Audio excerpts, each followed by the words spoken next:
Hi అండి అందరికీ. అందరూ ఎలా ఉన్నారు ఫ్రెండ్స్? బాగున్నారా? నేనైతే ఇలా ఉన్నానండి. కూరగాయలకి రాజు అనేటువంటి వంకాయ కూరని అయితే ఈరోజు వండిపోతున్నాను. ఉట్టు వంకాయ వండితే ఏం బాగుంటుంది అనేసి అయితే గోంగూర వంకాయ అనేది వండుతున్నానండి. ధర తక్కువ దురద ఎక్కువ అంటారు కానీ ఇది ఎక్కడ ధర తక్కువ అండి బాబు. ఈ వంకాయల కూరలో కేజీ 50 రూపాయలు 40 రూపాయలు అట్లానే ఉంటాయి. ఈ ఎండలే తగ్గేదిలే అంటాను అనుకుంటే కూరగాయల ధరలు కూడా అట్లానే ఉంటాయండి, తగ్గేదిలే అంటున్నాయి.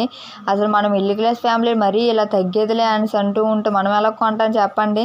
ఇలాగ ఏదో 4 వంకాయలు మిగిలితే దాంట్లో కొంచెం గోంగూర వేసి అయితే ఇలాగ వంటేస్తున్నాను. ఈ వంకాయలు చూస్తే బయటికి మాత్రం నిగనిగలాడినట్టు కనిపిస్తాయి కానీ లోపల మాత్రం అన్ని పుచ్చులే ఉంటాయండి.